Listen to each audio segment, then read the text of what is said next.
tiny water droplets. When these droplets become too heavy, they fall to earth as rain.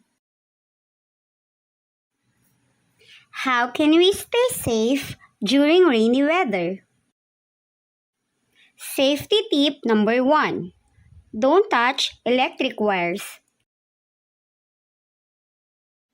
Safety tip number 2. Avoid walking or running in the rain. Safety tip number 3. Unplug electronic appliances. Safety tip number 4. Use umbrella or raincoat in case you really need to go outside.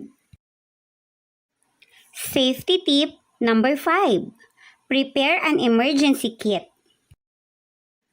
Safety tip number 6. Wear thick clothes. Safety tip number 7. Stay inside the house. And safety tip number 8. Enjoy indoor activities.